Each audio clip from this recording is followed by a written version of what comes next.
Hello, hello. Thanks for coming to my class on internet marketing secrets. So my name is Mark Bannon, and I've studied a lot of internet marketing techniques and come up with basically I've condensed all the stuff I've learned into like an hour of class, and it's like the basic marketing class.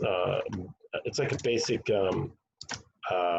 marketing techniques that will help get you mind oriented towards marketing, whatever your product is. And one of the big tricks is how do you adapt these techniques to your particular business, right? So let me do the share screen thing just a moment, and I will start the PowerPoint. So just a moment.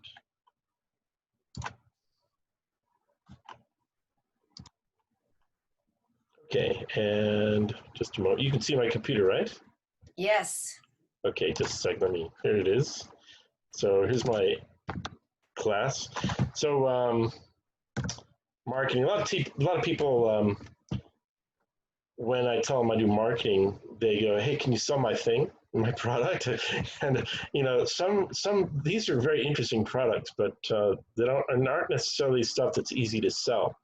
So this is something to keep in mind when you're doing marketing. Is it an easy thing to sell, or is it really off? So and this is one of the keys to marketing. Actually, the idea of marketing is about figuring out what your customers want and then giving it to them. And a lot of these are, people think they know what their customers want, but it's not necessarily what they really want, right? So that's an interesting idea. Here's my favorite one, the mousetrap pistol. So pretty funny.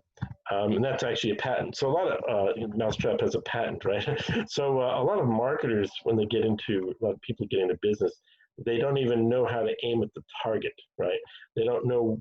They basically have no clue, right? They think, oh, I get Facebook and Twitter, and I'm marketing, right? That's not really marketing, right? That's those are distribution platforms. So why study marketing? Well, marketing will change the way you think, and it'll change the way you think in a major way if you do the right kind of marketing, right?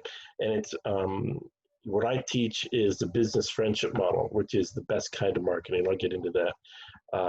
And you can also, sell your stuff and change the world and make a difference and make more money and, all those obvious reasons to study marketing. But marketing is good to know, just to understand in life, because, everyone's always trying to promote their own stuff.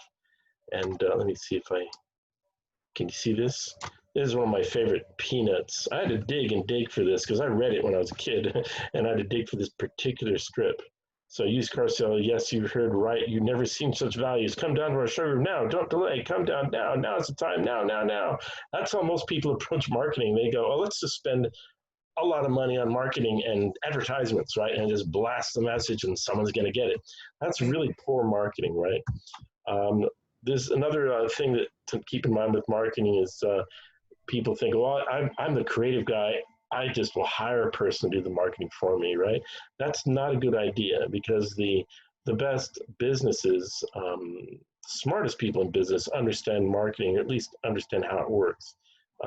And Steve Jobs, for instance, put a lot of effort into marketing it, right? And he probably hired smart marketing people, but to help him think. But the person in charge should understand marketing at a deep level, and you will after you're done with this class. So a lot of people think you need to spend a lot of money, and that's not necessarily true, but you can make a lot of money when you do marketing. So so here's what I'll teach. I'll teach how to think like a marketer, how to craft a message, how to build a list, how to make content, how to distribute the content, how to create experiences, and how to design a campaign, right? So first thing is how to think like a marketer, right? Now, the guy, I've been in business all my life. I've had more businesses all my life, and I've always wanted to understand how to make more money, right?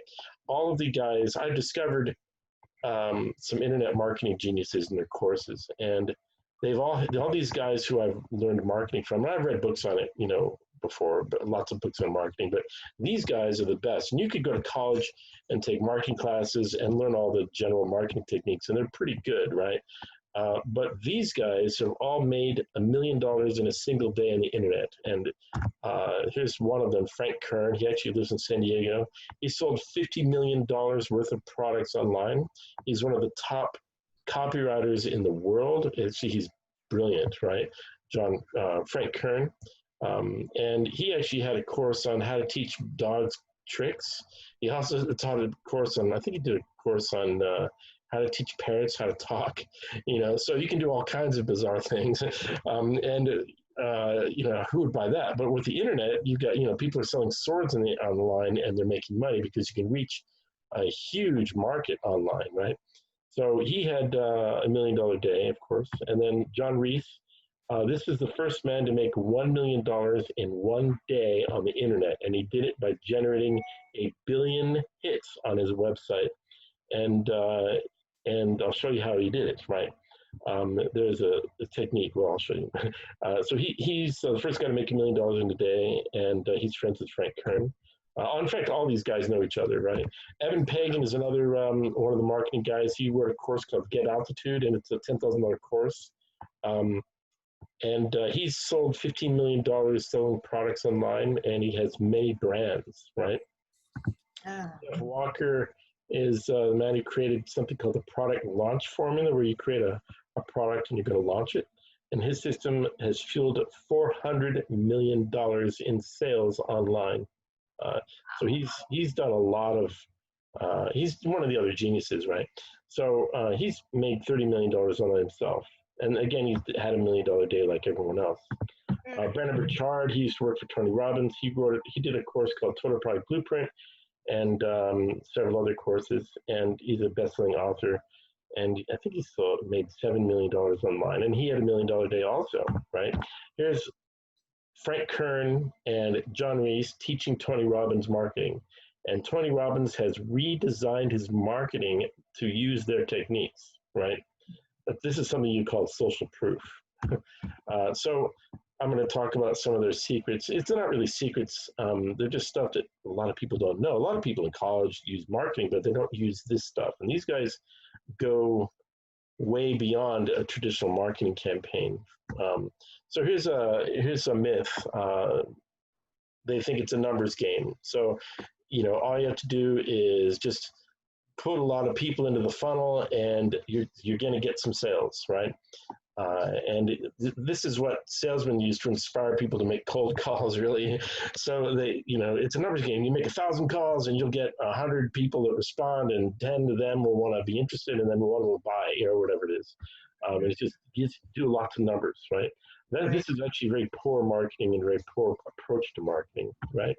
Another myth is just go out in the street and wave your hands and talk to a lot of people. It's a numbers game. Just wave your hand in the street and you can get people to buy your stuff, right? This is another really poor approach to marketing. I'll show you why. Another myth is the audience has to see your message 7 times, or was it 3 times? I think it's 7 times. You got to see your message 7 times before they even notice you, right? So that's not true either. It is true in one sense, but if you're doing the proper kind of marketing, you don't need to have massive exposure. A lot of marketing companies, there's a lot of crooks in the marketing business. I think they go, oh, well, you're not selling enough product. You're not reaching your audience. We need to put your face on a billboard and put it out, and we need to brand you, right? And then they don't get any sales. And well, what we need to do is we need to spend more money, and because they need to see it multiple times before they even register. And here, so give us a check, and I'll spend more money, right? And they just keep spending money. And it's not about that's poor marketing. It does work, but it's very poor marketing, right? Another myth is that you have to keep it short and simple. I don't know if you ever got one of those booklets in the mail that said getting rid of arthritis pain or whatever it is. It's like this thick booklet with all this, blah, blah, blah. It's all marketing, sales stuff. And people read that. And like the whole book of stuff, right? And why it's basically a giant sales letter in the form of a booklet they mail to you and you read it. Now, how does that work? Well, the trick is if you know how to connect with your audience, they will love to get into it. And in fact, they can never get tired about talking about their own problems. So this is a myth about keeping it short and simple. Actually, long sales letters do just fine, and they actually perform better than short messages, which is like very unusual, right? Another people think marketing is all about hypnotizing people to buy stuff they don't want, right? Brainwashing people. So there are hypnotic language patterns that you can use in marketing, um, um, and there are certain phrases that are effective to get attention, that sort of thing, and to assist in the marketing process. But without a good product in front of an audience that is interested in buying it, no hypnotism is going to work, really. So this is actually extra bonus points to marketing to use hypnotic patterns and stuff. But this is not the primary way you market stuff, right? And this costs money, right? Another thing is, another big myth about marketing is that it costs a lot of money. In fact, if you know how to market properly, and you're doing the correct job, you're actually going to save money. It's going to cost you 1/10 or 1/100th of what it would cost normally. It's actually going to save you money and cost far less. So it's not about throwing money at it and you just need to spend more money. That's idiotic, actually. So now the main problem people have with marketing, with business, is they have a disconnect. They're not connected to their audience. And when that happens, you won't sell. And I'm going to show you how to connect with your audience, right? And I'm not going to teach you any secret black hat methods that you can use to game the system. I'm going to teach you solid marketing techniques, right? By the way, this is my favorite artist. His name is Fabian Perez. One of his paintings, he's, I think, from Argentina. I love his art. So I couldn't resist putting the slide in there. That's very cool. Say again? Yeah, I like it. Yeah, Fabian Perez, if you want to look up his art, really cool. So no secret black hat methods, right? So also, a lot of people, when they get into marketing, hey, I'm on Twitter, I'm on Facebook, I'm on the internet, don't get starry-eyed or let technology dazzle you. Tools and technology can help you with marketing dramatically, but they're not the main source of marketing, right? Marketing is a mindset, and I'll show you that. And the tools and technology is great, but you need to understand the mindset first. And then when you approach it properly, the tools and technology will magnify your success, right? Another thing is, don't let a friend, with marketing, everyone seems to know something about, everyone seems to think they know how to market stuff. So you listen to your friends and I think, I was in an organization one time and they were having a board meeting and they said, let's vote on our marketing. I'm like, oh, that's terrible. You can't have people who don't understand marketing involved in it because they don't know what they're doing, right? Everyone seems to think they know how to market, but it's really you need to talk to experts. And the experts are college people maybe, but the big experts are these internet marketing guys. They really know how to make money, right? So just listening to someone else's advice isn't necessarily good, right? Now here's how most people approach marketing. A man wants to get married, and so he goes out and he buys a diamond ring, right? And then he goes someplace like a bar and he sees a woman and he walks up to her and he hands her the ring and says, will you marry me? Right? And will that work? You think that would work? It won't work, obviously, because there's no relationship. So you need to build a relationship first before you ask for the sale, right? So, but that's how most people approach marketing. They get on Twitter, they get on Facebook, they start going, hey, look at me, how cool I am. Look, buy my stuff. Here's a discount. Would you like a discount to buy my products? That's called spam, right? And so you don't get in there and immediately ask for sales. You have to build a relationship, right? So here's how that was an introductory, right? This is how to think like a marketer, right? Hang on just a second. I'm going to check to see if there's anyone else in the waiting room. Is this interesting so far? Can you hear me? Yes, very interesting. Right. Okay. Just a moment. Oh, there are more people. Okay. Just a second. Admit. Hello. Okay, good. Yeah, people are always coming in late. So, We got someone? yeah, we got Okay, a few more people. cool. Um, okay, good. And I think that's all right now. Is it Kenny and Lugdy? Yep. Yes. So I've been recording for a few minutes, but I'll send you an email. I'll post the link to the video when it's done. You just pretty much missed the introduction, which is well, pretty interesting, I guess. So go ahead and jump in and ask questions anytime you want. Let me get back to the PowerPoint. So just a moment. So just a second. Hang on. Close that. Okay. So. And you can see my computer screen, right? Correct? Yes. Okay, great. All right, so let me actually, I'm gonna. This is what I went. These basically, I'll do a real quick summary. So marketing, all these marketing guys have made $1 million a day, and this is the source of a lot of my education, besides reading books and having businesses. But these are the great, really great techniques. Frank Kern's made $1 million in a day. John Reese, the first guy to make $1 million in a day, did it by generating 1 billion hits on his website. Evan Pagan, Jeff Walker, Brendan Burchard, they taught Tony Robbins marketing, and he's changed his marketing approach after talking to them. So anyway, let me get back to the main part. So here's how to think like a marketer, right? So the best marketing is a strategic design of the products and services themselves, right? So look at how all the work Coca-Cola went into just designing their bottle, right? They put all this research and everything in just designing their products.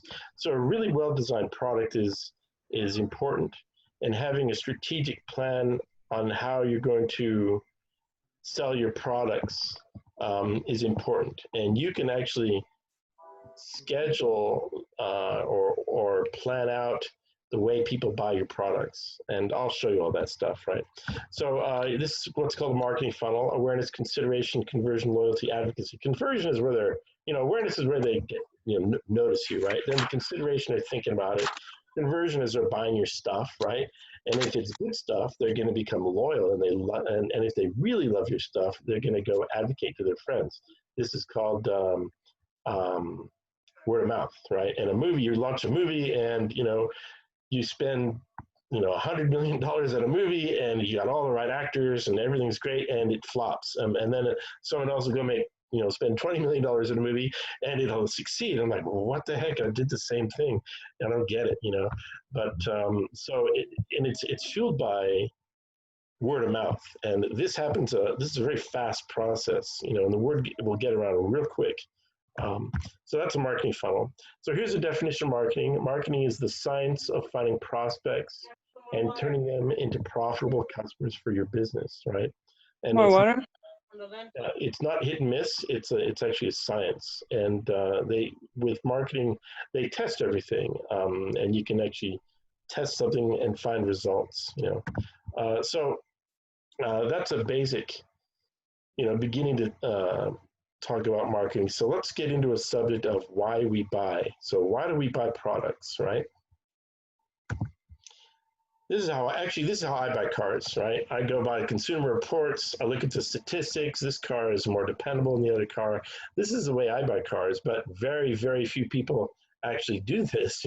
Most people don't buy cars this way. Most people buy cars because of this, right? Now, what's the difference between this, consumer reports and statistics, and this? Well, this is all about emotion, right?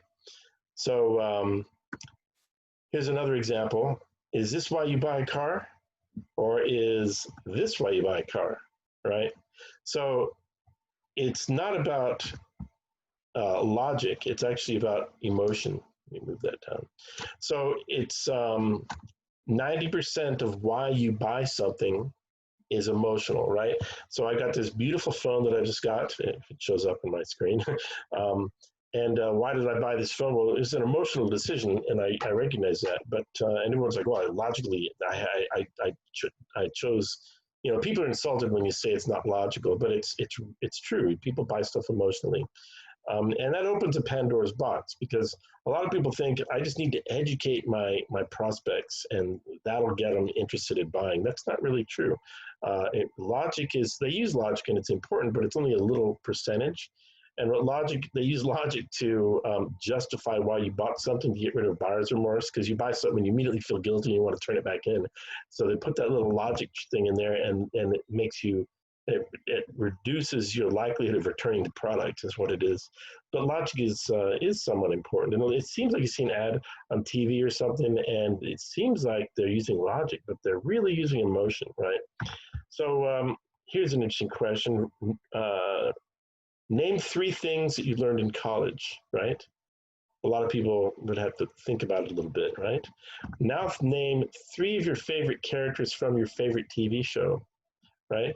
So which is easier and why is it easier? Well, it's because stories are something you can remember, right? Stories are easier to remember than the logic and reasoning. And another thing is people go, you need to educate your prospects, right? So education isn't the best approach to marketing. It's, you know, you can't start droning on. It's like exposition in a story. It'll kill the story. And a lot of education can kill your market, right? In fact, they did a study, I think it was Ford. They did a study and they found that they ran an ad and they found that the people who bought did not see the ad, and the people who saw the ad were less likely to buy. So advertising can actually unsell your products. You can actually lose sales because of your advertising if you do it wrong, right? And this is something very interesting. Spoken words are only 7%. The tone of voice and nonverbal, it's far more powerful, right? And this is all emotional and intuitive. So you need to think like a marketer. You have to realize it's all about emotion and intuition and not logic, right? Is education a poor foundation for marketing? Yes and no. If it's your primary thing, it may not work so well. It depends what you're selling also. If you have information products like how to cook, you know, how to bake cookies, right? You know, education is part of it, but you need to wrap it around the emotional stuff. And they have advertorials, which is education as they create an educational product and give it away, and it's like an advertisement for your products. And what they do, they have useful but incomplete. So, you know, this is most of the answers to your question, but I'm not going to give you the answer until you buy the product. And I don't know if that's not necessarily good marketing either. So, because it'll irritate people. And marketing is all about building relationships, right? So this is Frank Kern, one of his websites. A nice, solid website. It's got a nice benefit-driven headline, the most dependable and consistent way to generate wealth. That's a benefit-driven headline. Is to turn advertising into profit, right? So instead of just throwing money at something. And then he's got subscribe, not just subscribe, it says subscribe for free lessons. It says what it is. And then it's a subhead, get reports from the trenches on what's working now. And you know he's tested every word in this. He's one of the top copywriters in the world, right? And then actually the opt-in says, yes, I want this, not a subscribe, right? So, and by clicking that, it's almost like a hypnotic reinforcement, right? And these are some of his articles on his website, how to profit from people that say no, how to create free articles and blog posts that sell. These kind of things. These are some of the content he gives away on his website, right? So marketing is about the battlefield for our minds and our hearts, right? So what you want to do is you're fighting inside someone's mind and their heart. So let me show you the greatest marketing strategy ever devised. This is just a picture of a church because a lot of the big churches understand marketing. They're brilliant at it. And you want to learn marketing, watch what churches like these will do. Go join their lists and find out what kind of stuff and how they approach marketing, right? The greatest marketing strategy ever devised. There's a guy in, I think it was 1947. I think his name was Charles Engel, and he was a reporter, and he said, I'm done with reporting. I'm going to get a job. So he got a job at a little boutique investment company. And they said, oh, you're a writer? You're in charge of our advertising because we don't know how to do that. And he said, okay. And thinking like a reporter, he's like, okay, here's what we do. We write down everyone's question they have about stock and bond business, and we'll take out a full page ad in the newspaper, and we'll answer everybody's question. And they're like, you're crazy, because when I used to sell real estate, and people would call up and they'd ask a question, and I would answer it, and then they would hang up. And the boss says, don't answer their questions. And I said, why? He says, the ad is designed to get them to call in, and then when you have them on the phone, your job is to get them into the office, not answer their questions. As soon as you answer their questions, they're going to hang up, right? So answering questions seems crazy or nonsensical to a lot of salesmen, right? But he had an argument with them, and they said, okay, let's try it, right? So they put this ad out in 1947, and at the very bottom, if you'd like to get a copy, write your name and email, or not have email, write your name and address, and we'll send you a copy of this article, right? And they got 5,000 leads. And this is back when you had to go take the letter and clip, take the newspaper article and clip it out and hand address an envelope, put a stamp, walk down and mail it, right? So this is when they got 5,000 leads, and they repeated it multiple times, and they ended up with 3 million customers, right? And that's Merrill Lynch. That's the company is, and that's how they gained all their audience, right? And it uses something. There's a technique, a book called The Dynamic Laws of Prosperity by Catherine Ponder, and she says you have to radiate before you attract. And another way to put this is the business friendship model, or I'm going to help people before I ask for anything in return, right? So when I was a kid, I'm from San Diego, and they just built a bank, and I was waiting for mom. She was in the drugstore, and the bank manager came out and says, hey, it's grand opening. You guys hungry? And we're kids. We're always hungry. So he says, yeah, come on in. And he brought his kids in, and he gave us chicken and French fries, and I remember a Sprite, right? And 40 years later, I remember that man's act of kindness, okay? When you're kind to people and you help people, you genuinely help people, they remember it forever, right? That's the greatest marketing technique ever devised, right? It's talking about what Frank Kern calls results in advance, right? So forget about reasoning. It's all about appealing to their heart and building a relationship. How do you do that? You help people, right? Good marketing is you have a nice cold glass of water and you're standing in front of some marathon runners, and you hold the glass out and boom, the bottle out and they'll grab it, right? You need to have a great product that they want, and you have to be in the right place and give it to them, and it'll work, right? That's marketing. Attraction in marketing it's a lot of ways it's about attraction, right? Attraction, they discovered attraction is not a choice. It's instant, right? We are biologically or whatever, we are psychologically, biologically designed to be attracted to certain types of people. And it's instant, and it's not even a second. We immediately are attracted, right? And with marketing, good marketing, you can instantly attract someone, right? So look at this car, right? You go into the showroom and you see this car, and what happens? Well, the first thing that happens is you go into fairy tale land, right? You're in a fantasy land, and you're zipping down the road. You got a hot blonde in the car. The air is blowing through your hair. It's you're having a great time, and that's all that stuff goes in through your mind instantly. When you look at this car, immediately your mind's in fantasy land, and you're projected into a emotional reality, right? So that's what marketing does, right?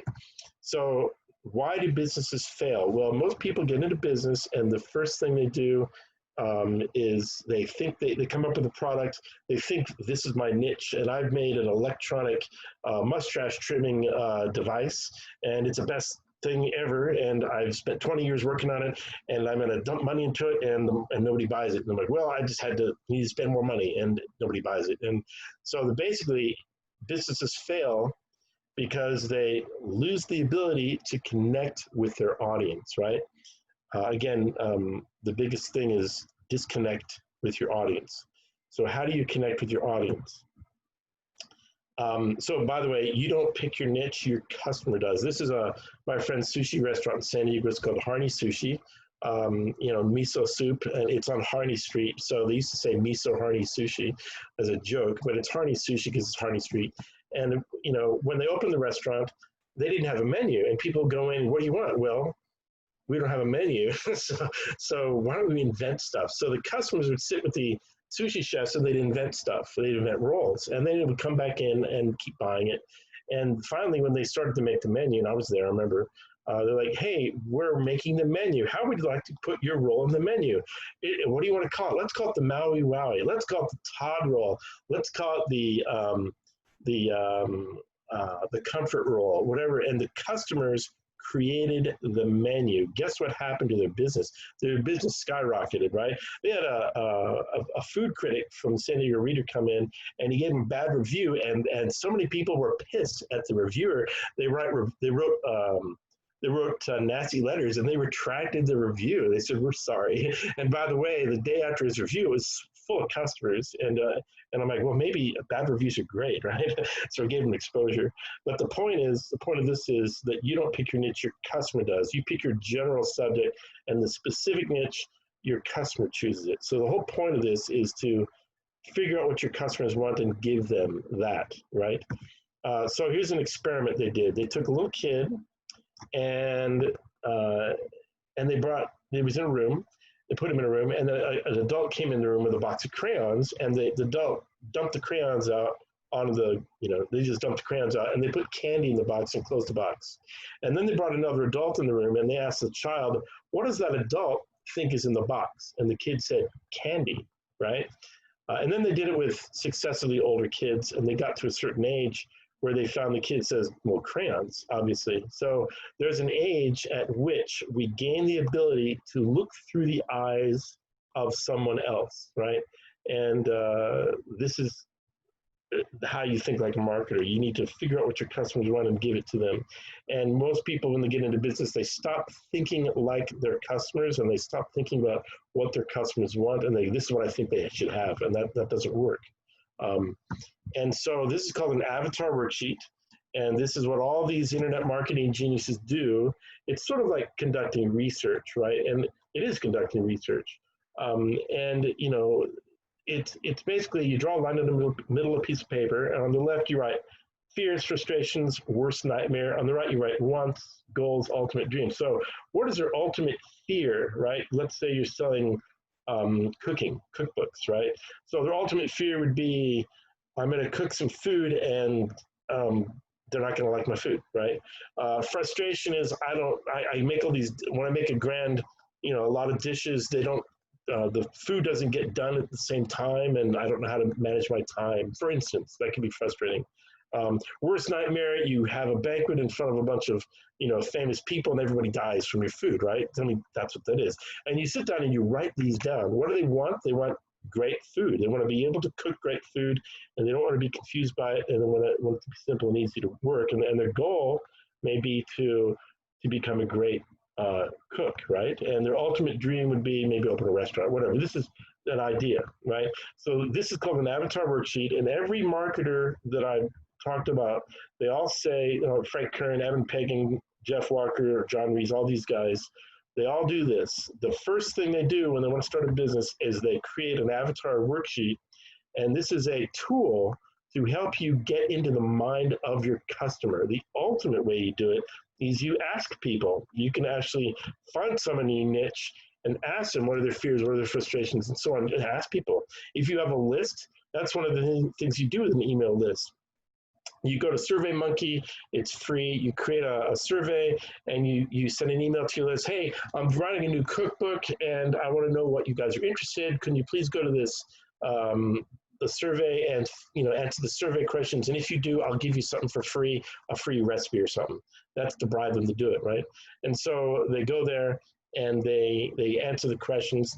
You ask these questions, and then you go, what kind of food you want, and that kind of thing.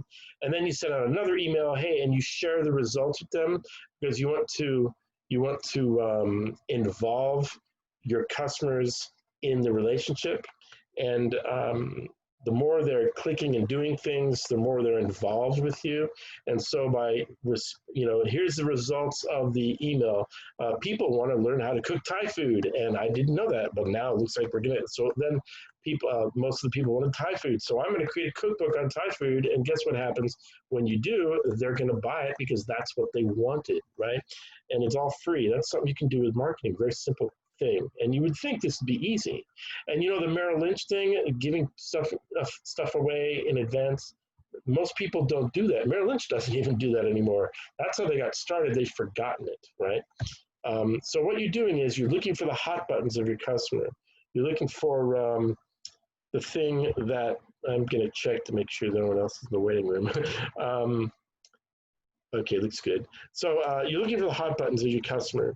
And these are, a lot of times you send out a survey and people respond very angry and they go, this is what's wrong. And the angry people are great for marketers because you can take that frustrated, angry customer's phrase and you can literally copy it and paste it into your advertising. And guess what happens? You're instantly connected to your audience, right? So the hot buttons are important. Also, you're looking for something called the silver bullet. Do I have that? Just a moment. Do I have that in the slide? I think I missed it. So, okay, so you're looking for hot buttons. So, so that's how you create a mess, or how do you think like a marketer, right? The next is how do you create a message, right?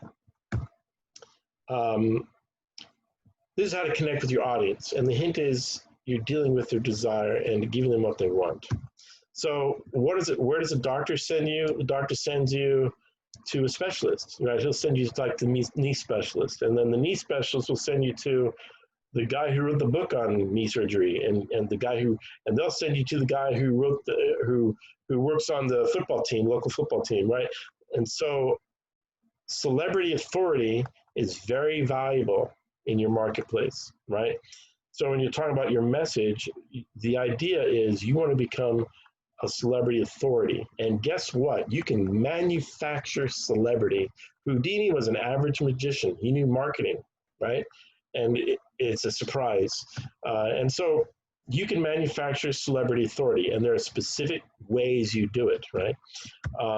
So why write a book on marketing, right? I mean, on your subject. Well, it'll turn you into an expert. It'll give you authority, right? People will interview you, your instant authority, and this can be very useful if again, you have to adapt these marketing techniques to whatever your business is. If you're an actor, maybe it's not the same kind of thing. You could write a book on acting and be the expert or something, but still it will help, right? So you write a book to create authority. And here's how you write a book real quick. You write a number from 1 to 10, right? Each number is a chapter. Come up with a title about your subject, chapter 1, 2, 3, and each number gets a title.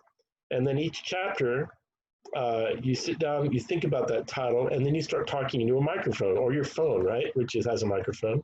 And you make 3 points and you tell 3 stories about the title, right? And then you transcribe it into text and you're done. And you do that 10 times and your book is done. And then you tweak it a little bit and you're finished. So that's how you can get a book done fast, right? Very quick, fast way to write a book on a subject. This is especially, a lot of these techniques are very useful for what they call information product business. If you have a book you're selling and how to do something, these techniques work great. A lot of times, if that's not your business, you have to, figure out how best to use all these techniques. So what you're doing is you're fighting over the mind share of your customer, right? And the way you do that is you help people and you inspire people, right? And that will build relationships, right? Now let's talk about branding. Branding is they're like symbols, right? And a symbol of when you look at a symbol, your mind is going to immediately, just like that race car, your symbol, you look at the symbol and your mind is immediately going to go to that dream world, whatever dream world they've created for their brand, right? And so imagine this, you want to manipulate the way someone thinks about you, you want to change their attitude and their thoughts about who you are and what you are. before you ever meet them. Well, how do you do that? That's called branding, right? So here's how you do it. You can create an opinion in the prospect's mind before they even come in contact with you. What is it, magic? But here's how you do it. You decide how you want to be perceived. It's not a random thing, right? Your brand, so what you're doing is you decide how you want to be perceived and you write it down and you infuse it in your marketing, all your, everything you do, and it will come out and people will begin to develop that perception of you, which is what you have decided it to be. Very interesting. Your brand is your story, and branding is telling your story. That's a real quick, easy way to think about branding. Your brand is your story, your branding is telling your story, right? So how do you want to be perceived? Here's, you think, what is your superhero identity, right? So there's a guy named John Truby. He's the top writing instructor in the world. And his superhero identity is that he is taught, his students have created stories that you may be familiar with: Breaking Bad, Mad Men, Game of Thrones, Walking Dead, Pirates of the Caribbean, West Wing, House of Cards, it's so on, and 300 or like 2,000 other movies and TV shows. Every top movie in the last 20 years, the top person, the top movie that wins out over the last 20 years, they're all Truby grads. They all learned his techniques. That's a superhero identity. He knows, his magic power is he knows story structure better than anyone, right? So his identity, he can really laser figure out story, and his magic power is that he knows story structure, which is 90% of a success of a story. 90% of stories are rejected for poor structure, and 80% of novels are rejected for poor structure. So that's really what you're working on when you're writing, for instance. So that's John Truby. And what does he stand for? Great, original, unique, interesting stories, right? What does he stand against? Formulaic writing. He stands against poorly structured writing. So you have your value system. What do you stand for? What do you stand against? What's your magic power? And what's your superhero identity, right?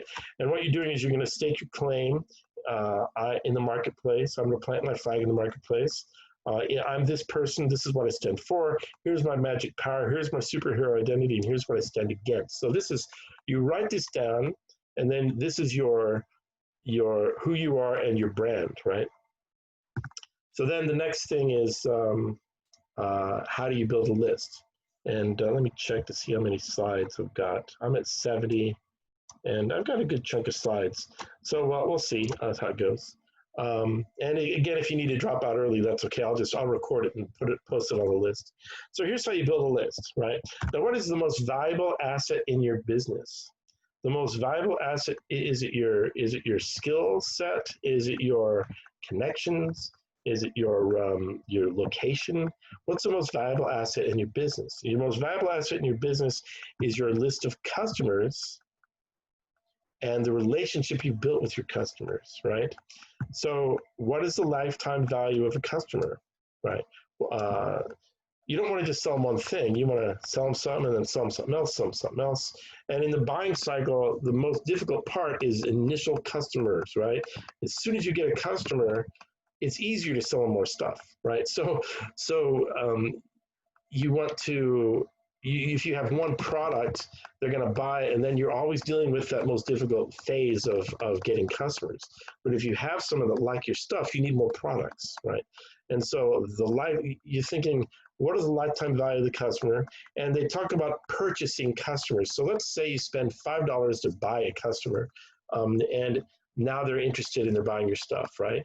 And you spent $5 and maybe you made $1 on that. Well, that may not work if you only have one product, but if you have 50 products over your lifetime, for instance, or 100 or 1,000, whatever your number it is, then if you're spending $5 and their each sale is $1, and you've got six products or more that they're going to buy, lifetime value, you're going to make a profit, right? And that's an idea. So this is the kind of stuff marketers think about. They actually think about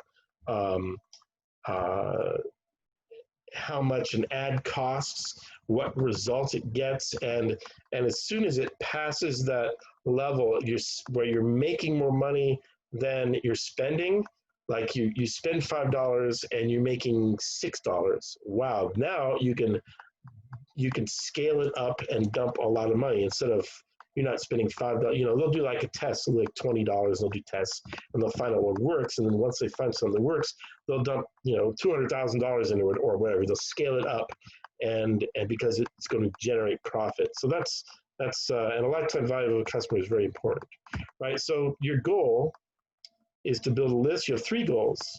The first is to build a list of customers. Then you want to build a relationship with your list, and then you're going to market to your list. You're going to sell them stuff. So the list is one of the most valuable assets in your business, but it's the list and the relationship that's important. I could go spend money and buy a list of 1 million names. Is it useful? Not that very useful, because why? I can spend $1,000 and get 1 million names and, start advertising to them. Is it going to work? Probably not really. It might work, but the reason is because there's no relationship. And the ideal thing is you want to go out and help people and help them and inspire them. And as soon as you do that, they're your good friends, and that's a relationship, and then they'll buy from you, right? So your sign-in sheet, name, email, phone number, very important. That's for building a list. How do you get people to join your list? Well, you bribe them. Give me your name and email and phone number, and I'll give you something cool, right? Here's a free cookie recipe. Here's a free report. Here's a PDF special report. Here's an instruction book on something, whatever, right? You give them something, and you're bribing them to join your list. And it's called a cookie in marketing. You create a cookie, and you're giving it away. And so the better, let's say you have 100 people visiting your website, 17 people sign up for your list. That's a 17% conversion rate, right? So how do you get better conversion rates? You have better cookies. If it's like not a very good cookie, you might not get many people. If chocolate chip is like the most, I think it's the most popular cookie type. So if you have better kinds of cookies, you'll get more people joining your list. So then what is a money magnet? A money magnet is a piece of content that you create that helps your customers. And ideally, it's something that's a silver bullet. And it has to be irresistible. So a money magnet is something you create, a piece of content, you put it out there, and then it'll draw the customers to you. And you're no longer hunting customers, your customers will hunt you, right? It's called a money magnet or a lead magnet. And it has to be irresistible, but it has to be something they want, because you know who they are and you know what they want and you know what their hot buttons are and you know the one thing they want. People go through life thinking, man, if I just had this one thing, it would solve my problems. And it's just that one thing. That's the silver bullet. You're looking for the silver bullet in your audience, because you know how to think like a marketer.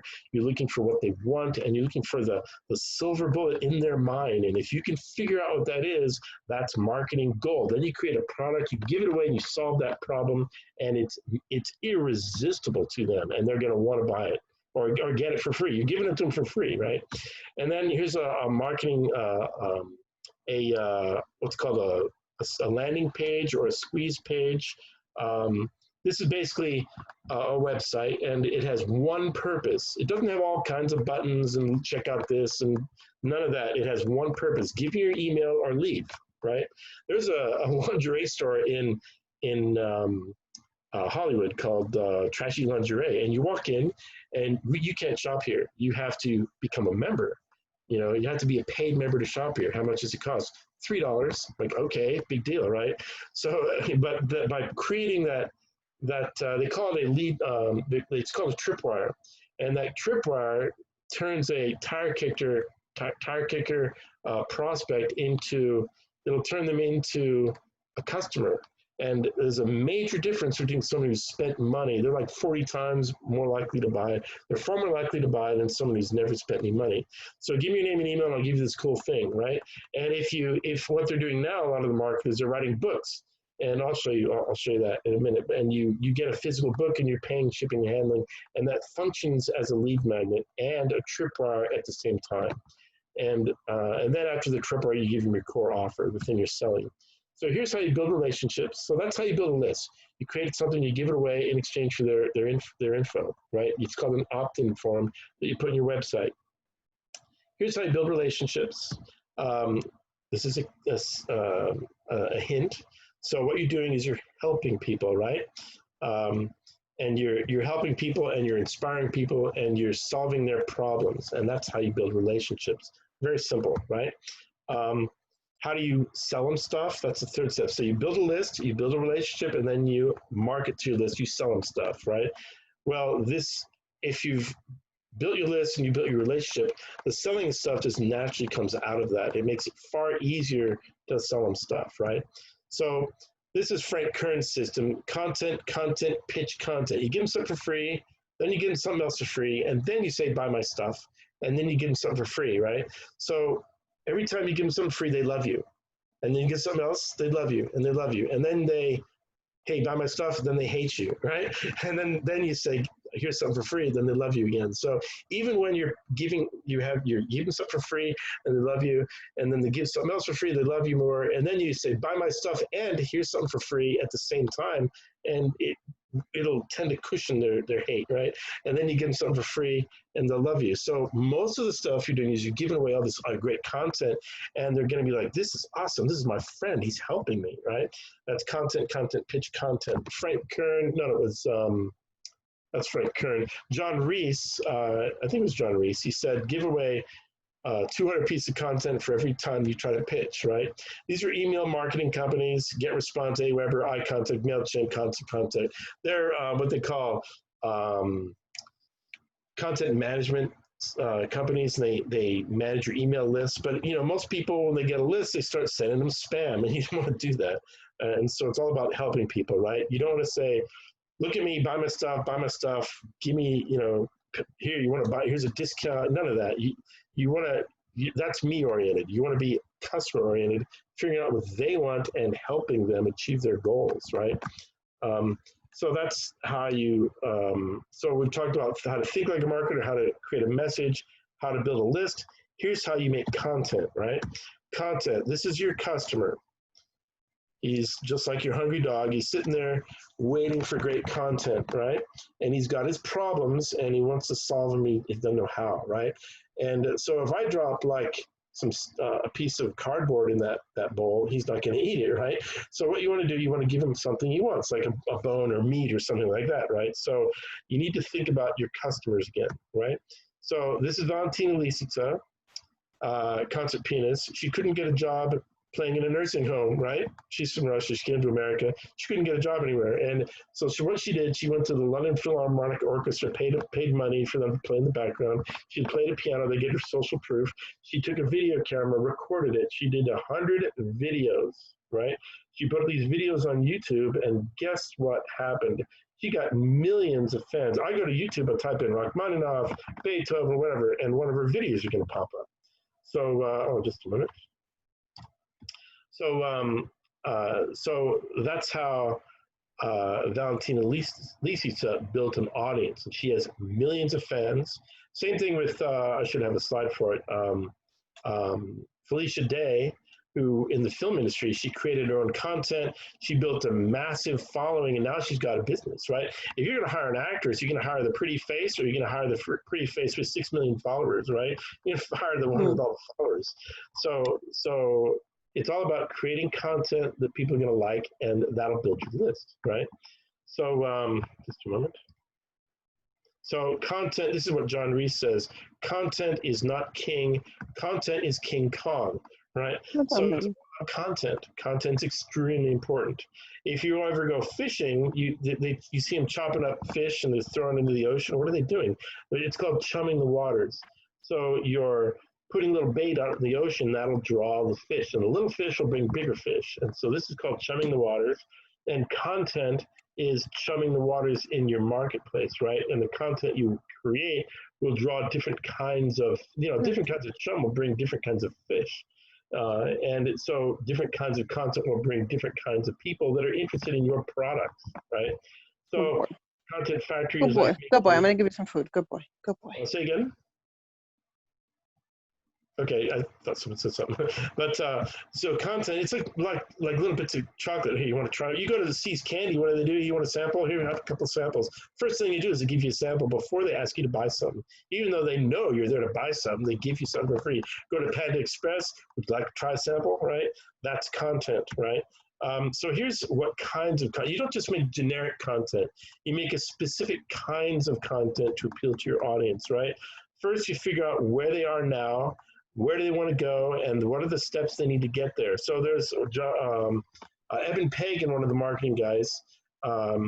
He has a business that teaches men how to be romantic, right? So his audience, he looks at his audience, men that don't have a girlfriend, and that's the unhappy place. And where the happy place, you want to have the girlfriend, right? So how do you get there? Well, the first thing you do, a man has to do, he teaches how to be romantic and all that. So the first thing a man has to do is how do you talk to a girl that's really beautiful? Because most men can't talk to hot women, right? So you need to have that self-confidence to even talk to them, right? Next step is what do you say to her without her throwing a drink in your face? Then how do you carry on a conversation? How do you get her number and so on, right? There are a bunch of steps you need to follow to reach your goal. And you need to think, where is my customer now, right? And where do they want to go? And and then what are the steps it takes to get there? That's your content. And that kind of content will magically build a relationship with your audience. You're going to be helping people. And this kind of marketing is like, buy. It's not annoying. It's not spammy. It's, hey, I'm your friend. I'm going to help you. You don't even have to buy from me because we're cool. I'm cool, right? And if you want to buy from me, that's cool. I'd like it, but, it'd be nice. But, but in any event, I'm still going to help you no matter what. And I'm not going to give you a piece of content that doesn't have the answer because that will annoy you. I'm actually going to help you. And you actually spend time helping people, right? So every piece of content you create, a video, whatever, you have what's called calls to action, right? Like my video, share it, and please follow me. And then put a review on Amazon if you wrote my book, and this is all about relationship building and getting people to respond and take action, whatever it is, to do something. That's all about relationship building, right? And here I'll do a video on how to, grow vegetables or whatever, right? And then you can call here. Here's my contact information. Email me, and I will call you on the phone and help you with your problems. That kind of thing. You're helping people. An hour free content, and then I've got a course to sell if you want to buy it, right? So that's how you create content.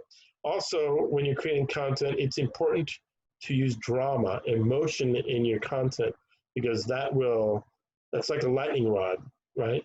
You don't want to be dry and boring and statistic laden, right? Remember the hot car versus the Consumer Reports statistics.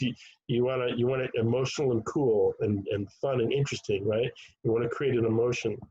So every niche has different hot buttons, and you need to figure out what those are. And they're all different for every customer. And you need to, basically, the whole avatar worksheet thing is all about taking all of your customers, grinding them up, and pouring them into a mold.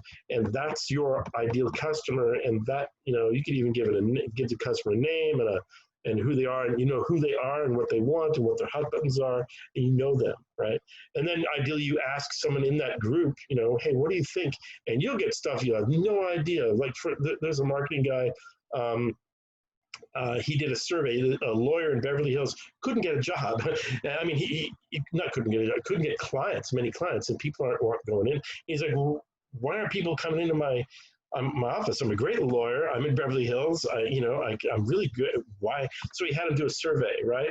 And he found out the reason people were not coming into the office was because of the parking, right? The parking was like $10 to park. And you think, I'm going to go to see my lawyer. And you immediately think, how many times am I going to come visit my lawyer? And you're going to multiply times $10 or whatever the price was. And they're like, no way. So the parking was too expensive. And so he moved his office to a different location without the expensive parking. And guess what happened? His business shot up, right? That's not something that anyone could have imagined about, right? So when you do these marketing surveys, you can get into their mind to a certain extent, but it's best to ask your customers directly, what do you want, and what are your fears, frustrations, wants, desires, and they'll tell you stuff you never would have thought of. I'm like, oh wow, I never thought of that, right? So this is a meme. Dogs aren't pets, they're part of the family. So you can create memes or video or pictures and drop them on your Facebook, Twitter, and that'll build relationships with audience. You know, you could have memes about your subject. And this is something, dogs aren't pets, they're part of the family. Like if you agree, share if you agree, and then people will do. You tell them to like and share it, and they will. Video marketing is extremely powerful now. A lot of people use Facebook, or you know, they're putting videos on Twitter now and YouTube. I'm sorry, and on Facebook. And so you should have a YouTube channel with all kinds of content, instructional courses, video, whatever you're selling, right? You could do, let's say you're a singer, you can put all kinds of songs on YouTube, whatever. Remember Valentina Lisica, she has millions of followers she got off of YouTube, her YouTube videos. So if you are getting interviewed by an expert, the expert is putting you on a pedestal and he's raising your perceived value, right? So hang on, my room is getting dark. Turn the light on.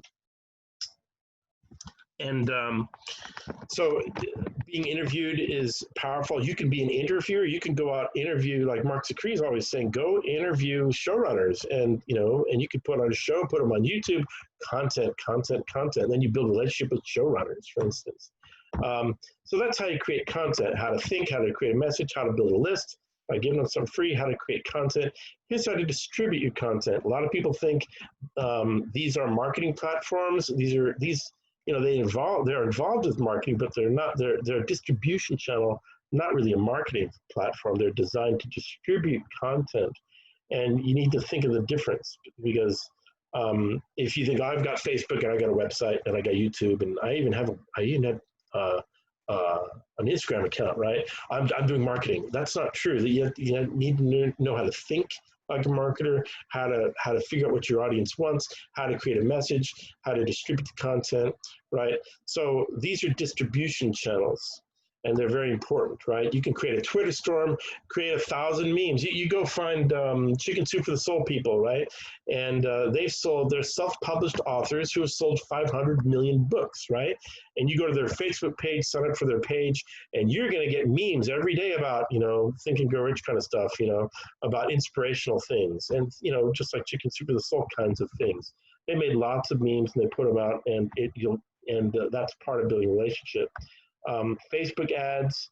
I had a point about preaching to the choir. Remember, when you're building an audience, and ideally you do want to communicate with your audience directly and give them what they want. But sometimes, let's say you're in politics, for instance, you don't want to just talk to, you know, you're preaching to the choir. You can talk to the people who agree with you. That's nice. But if you're like you do in politics, for instance, you need to go into enemy territory. So you need to go convince other people, maybe the independents, to flip, for instance. So you can spend all your time preaching to the choir and spend time with your audience, which is ideally what you're supposed to do with marketing. But sometimes certain kinds of marketing or certain goals you have to convince other people to change, that's a little different. And it's something to keep in mind about going into enemy territory. But you got to be careful with that. And you can't just write what you create feel-good memes or feel-good content that makes you feel good and just irritates people. You don't want to do that. You want to raise questions in their minds. Questions are very powerful. Questions are very hypnotic. In fact, I have a friend, he knows how to, he sold credit cards on the streets of New York. And how did he get people to stop? He would say, hey, can I ask you a question? And they would immediately stop. And that's the only thing that got him to stop is asking questions. Questions are hypnotic. And when you say, can I ask you a question, it'll get people curious or interested. And it's just a weird psychological thing. You're writing a book, you create mysteries. You know, that's how you create hooks with mysteries. So which are better, Facebook ads or Google AdWords? They're both good. Facebook ads tends to perform better. However, less people are on AdWords now, so you can use both. You can also use Bing, or I don't remember the name of their ad platform. They probably have one, but you can do ads in different places. In fact, you can advertise in places where other people are not advertising. You could do print ads still, and you know, experiment with different things. But generally, Facebook is good and is best. Facebook, you can find the exact niche of the people. You can find the people who love Star Wars. I'm looking at your picture. Who love Star Wars and they're into lightsabers. They want to know different colors of lightsabers. I mean, you can really niche it down. I had a friend in Vietnam. He said when other people were worried about dying, he's an artist and he was drawing pictures, and he drew a picture of the woman he's going to marry, and it was an exact picture. And then when he got out of Vietnam, he was in a restaurant in Japan, and she walked in, the woman he drew, and he ended up meeting her and marrying her. So having a goal in your mind of what you want is very powerful, right? And niching something, you don't make a general goal. I want to be rich. That doesn't mean anything to your mind. You need to have a specific number, and it makes it better, more concrete. So Facebook will allow you to dial down into the very specific niches. And so that's how you distribute content. So you want to know how to, think like a marketer, giving stuff away. You create a message to help people. You build a list by helping people and giving content away. Then you create content that helps people more, and then you distribute your content through your distribution channel. Remember, John Reese used this distribution strategy, the Content Factory. He used it to generate 1 billion hits on his website, and it will work, right? And then here's another very important thing, and it's how to create experiences. Here's Brennan Burchard's website. Look at the benefit-driven headline, the Millionaire Messenger. That tells you what it is. Make a difference and a fortune sharing your advice. That's a subhead, which underscores the message of the benefit-driven headline. Brennan Burchard, founder of Experts Academy. Calling it Experts Academy immediately identifies him as an expert, which is interesting. He's got a picture of his book, which is his free book. The video, you click on the video, and he says, "Hi, my name is Brennan Burchard. I want to teach you how to make a lot of money by taking your knowledge and your advice and helping people solve their problems. And you can take your knowledge and turn it into money, and I want to give it to you for free, and just pay for shipping, handling, and the printing of the book, because it's $7, and I won't charge you the $20 the book. I'll just charge you shipping, handling, and the printing costs, because I don't want to lose my shirt, and I'll give you this book, and I'm giving away 1,000 copies of this book, and please don't when you get the book, please like my page, share my stuff, and go to Amazon and put up a review. I like it, I hate it. A one-liner review, I loved it, or I hate it, whatever. Just do a review, please, in exchange for the free book. Guess what you've done? You've created a really cool piece of content you want to give away. The audience loves it. You've also created a tripwire. And when you create a tripwire, the audience, by spending any kind of money, now they're way more likely to buy. This is all very sophisticated, and it's very sharp. Also, when you sign up for the newsletter, you're going to get all this other free stuff, free reports, in-depth and valuable training videos, blah, blah, blah. So he's created more content to give away, right? So that's a website design that's very, very sophisticated and very intelligent, right? Here's what your website includes: content, articles to attract people to your site, opt-in form linked to a list management company. So, like MailChimp, which is free for the first 2,000 people, right? Opt-in form, give me your name and email, and I'll give you a cookie. That's an offer, right? An ethical bribe. And then artwork for you if you're doing if you're an author, you might have artwork for your book covers. You have books. If you're an author, you have book series pages. Each series you don't write one novel, you write a series of books, right? Each character is a brand name, right? And you have several brands, and each book series gets their own brand or page on your website. Then you have links to your Amazon sales page, a picture of your book, and you click on it, it takes you to Amazon where you can buy the book, right? You might have your book trailers, video links to your YouTube page. Then you have social media links. Social media, again, is like hanging out in the coffee shop. You don't go up and say, "Hey, buy my stuff," at a coffee shop. You make friends there, right? And you invite them to your website, which is your home, and that's where you share them your stuff, right? Now, about creating experiences. Perception is reality. And it's very interesting. The way people think about things changes the reality around them. And it's very important for people who want to create experiences for their audience. Now, if you want to make more money, how do you do it? You charge more for your money, or you can make your widget, your thing, you can add more bells and whistles to it, but maybe there's an upper limit of how much you can add to it, or maybe you can't really add much to it. Well, how do you charge more for it? That's called intrinsic value versus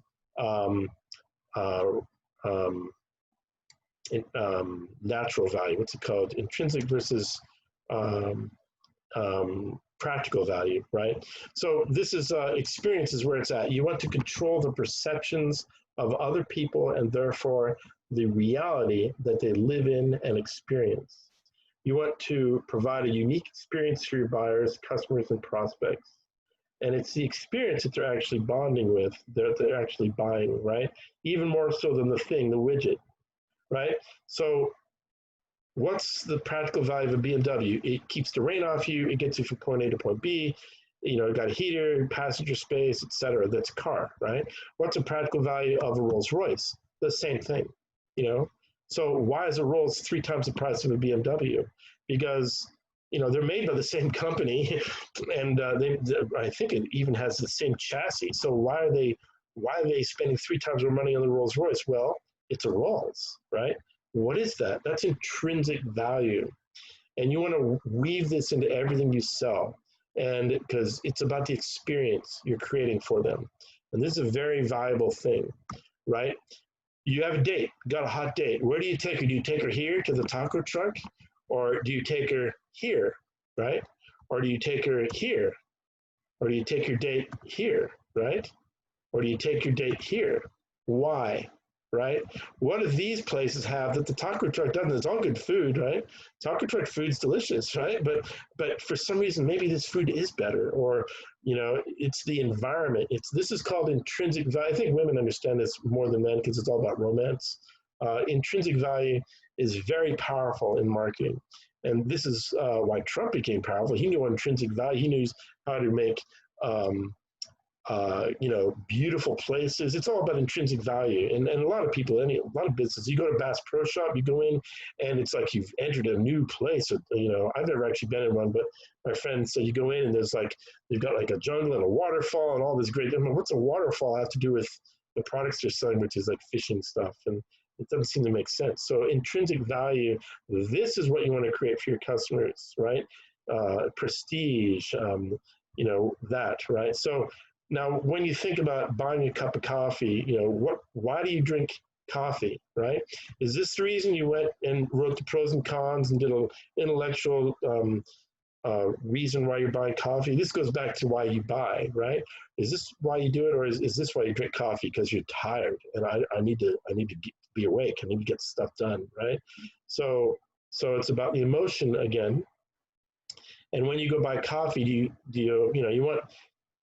want to have that experience of drinking coffee, right?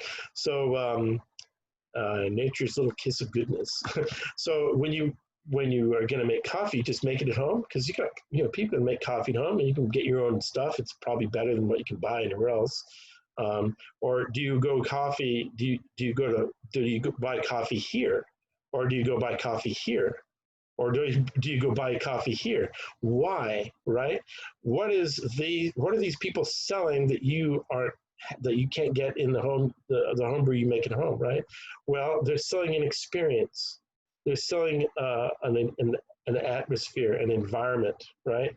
So that's intrinsic value, and you can weave that into all your marketing. And your job as a marketer is to create experiences for your customers, right? And when you do this, you can charge 3 times more. You can charge 100 times more money for the same product, right? Because you've got all this intrinsic value you build into it, right? So the experiences, the new experiences, not logic and education, will change their perception of reality. And what you're doing as a marketer, ideally, is you're manipulating their perception of reality. And you know who they are and what they want, right? So you know how to communicate with them. And then you want to create a new reality, and that'll magnify the ability of what you're selling to sell your stuff and to make more money. You know, I heard of a company that was, they had a new ice cream and they're trying to get investors to buy it. And so what did? They brought out people wearing tuxedos and white gloves and silver trays and little silver cups with the ice cream. And that's the way they served it, because that's all intrinsic value stuff. Far more likely to sell, right?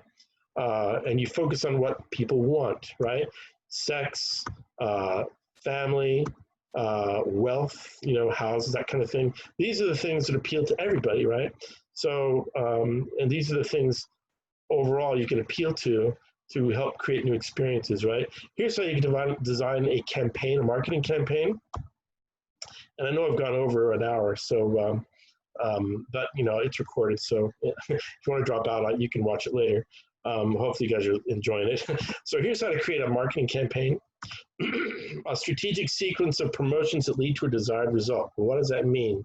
I'm going to create a piece of content, a lead magnet. I'm going to give it to you, and you're going to enjoy it because it's going to solve your big problem. And then I'm going to create more pieces of content that I'm going to give to you, and it's going to help you move closer to your goal. And every time I give you something for free that's going to help you, you're going to like me more, and you're going to trust me more. And people buy from those they like and trust. And then you say, and you have a tripwire, spend $1 or a little bit of money to get this next thing, or you can do it with your original item, your lead magnet, your money magnet, your book, for instance.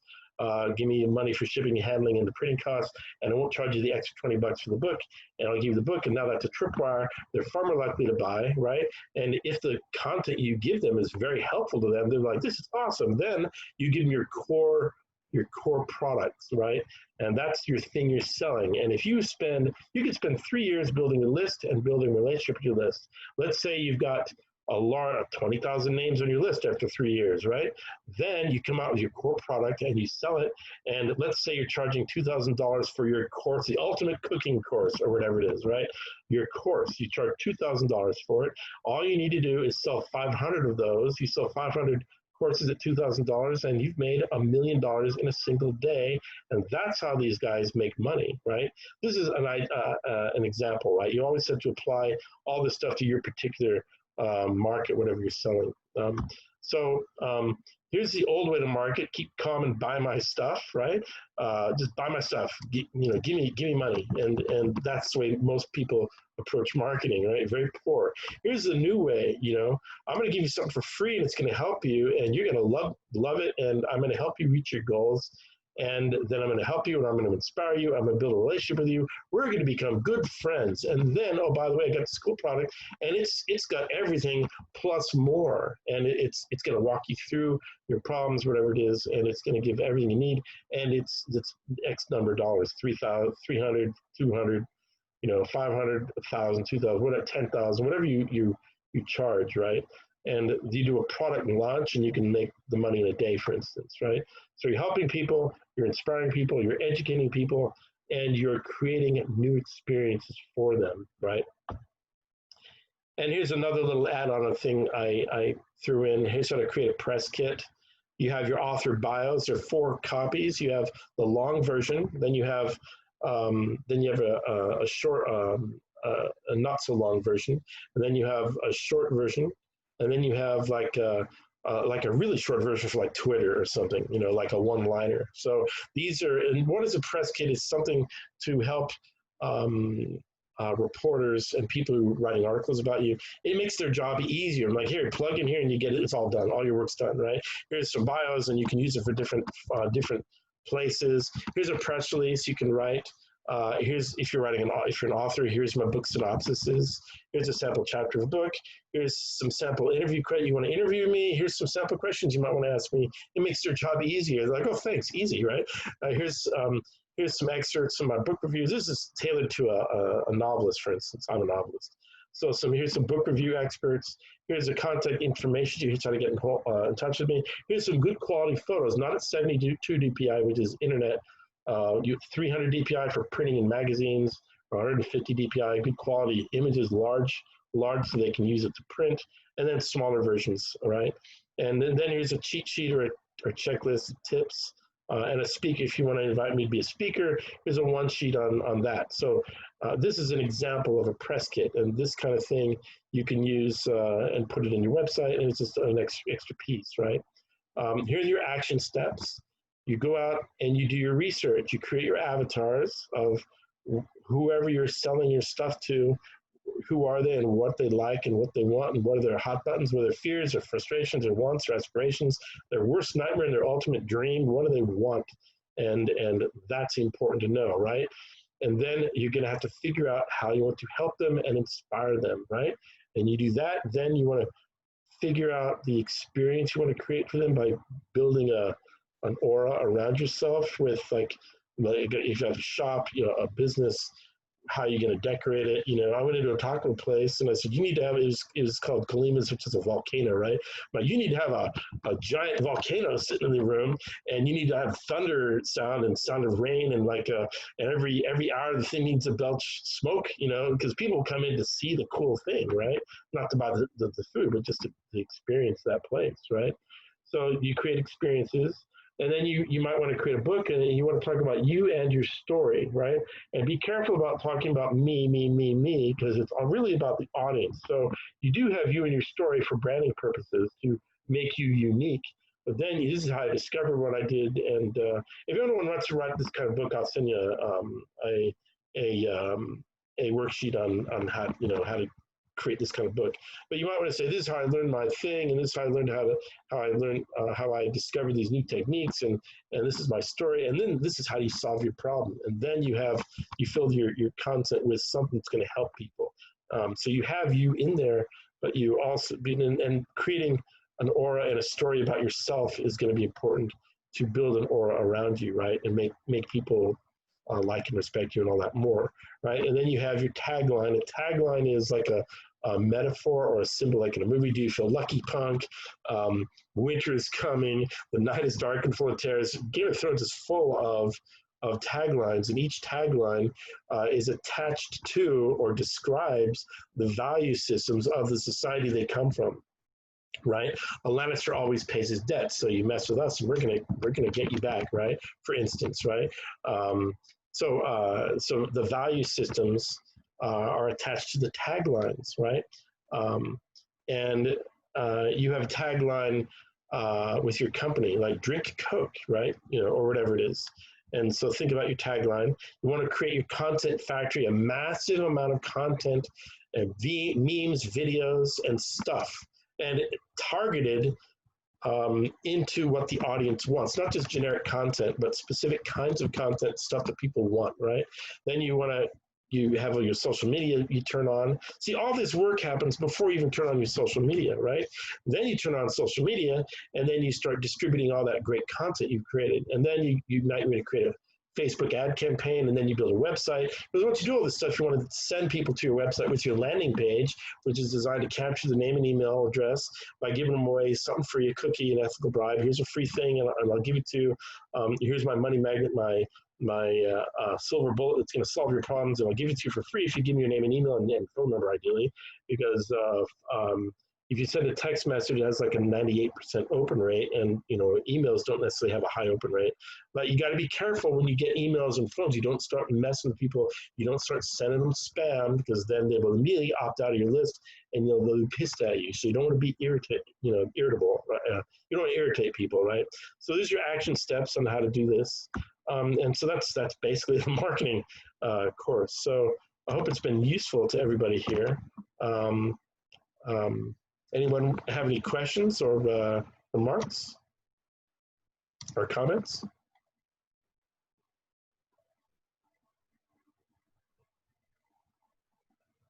I wonder if anyone's even, maybe people left and they're just going to get the recording. Well, no big deal.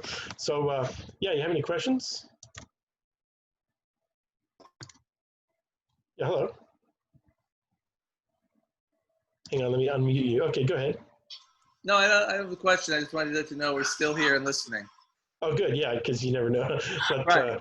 Well, I know I talked real fast, but I mean, I've taken I've got maybe 200 courses on marketing. Each course is like $2,000 from all these internet marketing guys, and I've condensed it into one thing that like it's a couple hours long, hour and a half. Yeah.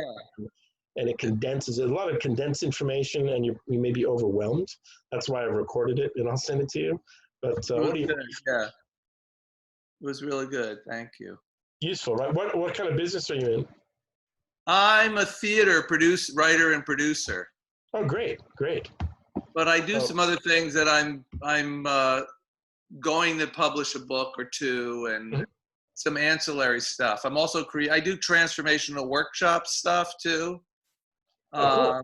So originally from a yoga background, but I'm doing it now, combining it with people in the arts. So it's kind of transformational work to kind of create your better brand or create a better sense of what your brand is and things like that. So a lot of this is helpful and relevant. So, do you have any questions about any of the stuff I threw at you real quick? I mean, I was kind of like a tidal wave of information, but any questions or? Well, a lot of it is stuff that, seems I just have to really put some work into, like building an email list and building those pages. Like I've seen this before a little bit, here and there about what you described in great detail. This whole thing about what you need to do to structure in offers, but it just takes some organization. It seems like a lot of. Yeah, it seems complicated, but when you think about it, you're really just trying to figure out what people want and then give it to them. Right. That's and an then you interesting want to create question. an item in a tripwire, and then a core offer of your content you start to sell, right? And then what you're selling, and Right. then you have a lead magnet with it and a tripwire. Give me your name and email, and then I'll send you a link and where you can send get the free copy of my book for $7, and that'll cover shipping. And I get that. You can buy my stuff. So you're cool. Yeah.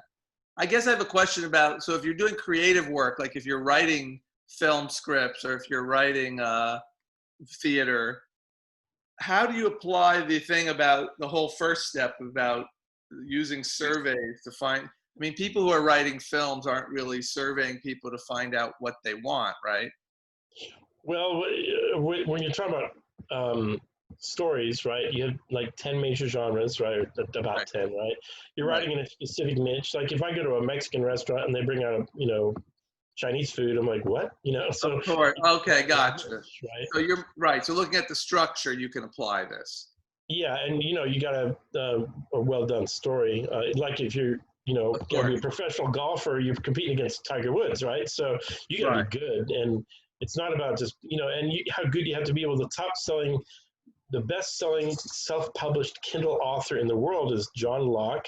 I read his book, and he's an average writer. He's a marketing guy. He owns an insurance company with like 1,200 agents or something, and so he knows marketing. But his books are average. They're good enough. So, McDonald's makes a lot of money, and they're not the best food in the world, but they know how to make money. It's good enough. So but the thing is, if you go into a place and they bring roasted rats on a stick, you're like, yuck, that's not a good restaurant, and he's not gonna. So you need to get beyond the I'm writing so bad that it's roasted rats on a stick. You need to get to the McDonald's level, and then you can make a lot of money, right? But then the higher you go, there's a guy named Donald Mass who's one of the top literary agents who gets big deals for his clients, and he has a technique for taking an average mid-list author and you can apply the specific techniques to turn him into a best-selling author, and he writes books on it, and he's so I got distracted. Oh, he says the ability to tell a great story is 90% of your success. I always say 90% of success comes from how good your storytelling skills are as a writer, and your other 90% of success comes from how good you are at marketing them, right? Yeah. So let's say you want to build an audience here, an author. You want to build an audience. So create all kinds of little pieces of content, build a massive audience, and then you go, hey, I've got this screenplay, and I've got 6 million followers. They'll be like, I don't even want to bother reading the screenplay. I'll buy it, right? Because you got followers, right? Yeah. That's what Felicia Day did. She's got a massive list, right? Right. And she did it by creating cool free stuff. So that's how that works. I don't know. That gives you some idea of it, right? No, that's how it works. Yeah, I know. There's a yoga teacher who started out with no following, young in New York City, just started posting free videos. And eventually developed this following, and now she makes, I don't know, she's in the 6 figures, if not 7 figures a year, because she just built this huge following and then started going out and creating workshops and creating seminars and trainings and all that. Yeah, exactly. So that's how it works. So send me, my email is marktheanimator@gmail.com. If you want to email me questions or whatever. Great, thank you. And go ahead and ask, you've got questions or whatever, send me an email or whatever. And I'll put the copy of this course, I'll send it I'll put it on my website, I guess. And I'll send it. Yeah, it was packed with great information. Yeah. Yeah, I keep going to the table, and I want to I want to teach this to people, but it takes an hour and a half to get through this, right? Right. And this is a condensed version. This is the fast. I used know. to do 4-hour classes, but I figured out how to make it faster. Yes. And this is a really good, solid introductory to marketing to just It's a great overview. Yeah.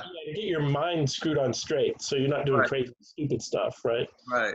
And Really good. Mark has Thank got you. some great techniques, Yeah. specific things to do. His stuff is great. I love Mark's advice. I love just Who's going and that? ask. Well, Mark's a Cree. Oh yeah, sure. Yeah, I known him 20 years or something. Yeah, sure. So yeah. So yeah. Any other questions or? Not at the moment, no.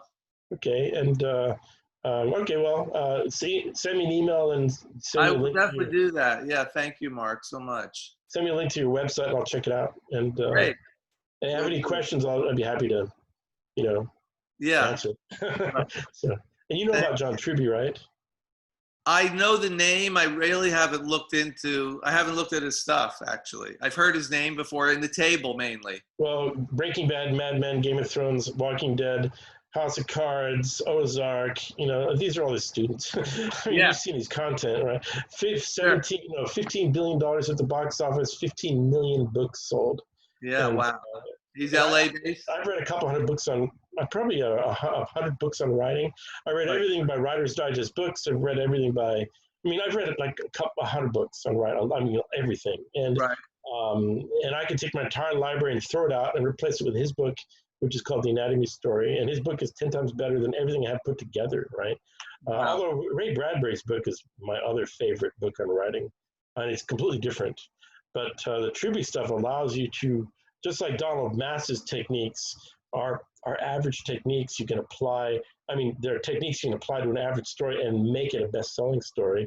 Like Donald Mass says, every best-selling author has conflict on every page, for instance. And there are actual techniques you can apply to make it a better story. And if you're not using them, in fact, I'll go watch a movie and I'm like, well, they're doing this wrong, this wrong, this wrong, this wrong, and they're probably not going to make any money. And then I go to the website, thenumbers.com or whatever it's called, where you can check numbers, and they lost money. And then I'll watch a movie and they do everything right. In fact, if they do it right with a good structure, you can't analyze it because it draws you in so effectively. Yes. Structure better than most anybody. And I'll get drawn in and I can't even think about it. I have to watch it again to try to think, oh, this is how they did it. And then I'll go look and they made money, and they always make money. And that's the difference between the old Batman movies and the new Batman movies. Christopher Nolan applied the new structure. This is a technology, like a technological innovation or discovery. Like we know more about writing than we've known at any other time in history. Right. So, go read Three Musketeers, very different writing style, right? Right. Not as effective as modern writing, and the techniques we have now are more sophisticated, and the new techniques. And as you can tell, we're entering a golden age of writing. All this great stuff's coming out because the writing techniques are being used, right? So a lot of the old school writers don't know the new techniques. I've got it, My friend George Clayton Johnson,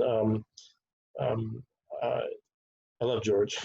He told me one time he was always, the biggest mistake a writer can make is have a closed mind, thinking I've got it all, right? You always have to have an open mind, looking for new solutions to the magic of storytelling. And a lot of people are hampered by their success. I think they're very successful, and then they stop selling because they don't know the new techniques, and they're like, I got it. I don't need to learn. But I'm always looking for new stuff, for new ways to make it better. Sure. So anyway, what was his name? Donald Mass? Donald Mass, Maass. Oh, man. And he's a literary agent. And John Truby, Truby. Yeah, Truby I've heard of, yeah. Yeah, he's in LA. So they take a class. And yeah, I'm in New York. So. Also, sometimes every writer is different. So by the way, I teach writing stuff, obviously. I can go for 4 hours on writing stuff, but with the Truby, not every writer is the same. Some people can't use this stuff and techniques, but it's good to understand it. Sure.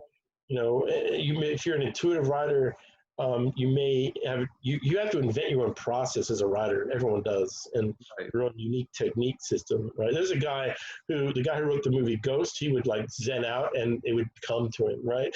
Like I don't have that skill, or maybe I could Yeah, develop it, yeah, but I'm very intellectual and technical, and I could do all the spreadsheets. Look at my yeah. it's a spreadsheet looking at my characters. So everybody's got their own techniques. So you use Oh, whatever tools are useful to you. And Mark Secrete says, don't read any books. Go read screenplays, and that's really good advice. very So good advice.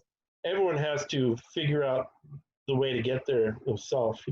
But once Yeah, you get to that level, you're no longer creating roasted rats on a stick in your restaurant, right? And you have something that's useful and that's going to make a customer money, right? yeah, And anyway, blah blah blah. I could talk forever about that. yeah. But yeah, okay. So well, thanks very much for coming. Yeah, thanks so much.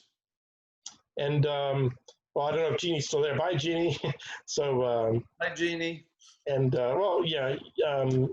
I'll put a notice as soon as this video recording is finished. Yeah. I'll post it to the tables. Great. Then I can also tell a few friends about it too. Yeah, I'll put it on the email list, and then I'll probably host it on one of my websites. I got lots of websites. Oh, great. So, yeah, publishing is one of my. It's probably where I'll put it, or maybe marcovana.com. I don't know which. One of the two. Right. Okay, well, thanks very much for coming, and send me an Thanks, email. Mark O'Bannon. Thanks so much. Yeah, have a good day or a good night, and Yeah. happy writing. I like your background, by the way, Star Wars. Awesome. Thanks. I like yours too. Yeah, I'm a Photoshop guy, so I made some Photoshop art. Oh, fabulous! I do some photography too. This is like one of mine. Yeah.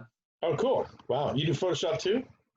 I don't. These are like old school. I used to do a lot of in the camera, multiple exposures, like Wow. on the negative. Very cool. Wow. Yeah. Well, I should probably stop the record. We can keep talking. Let me stop the recording. Yeah, stop the recording. And then we can keep talking a little bit. Bye, everybody. Thanks for coming, and I hope you enjoy it. So let me turn the Bye, everybody. recording off.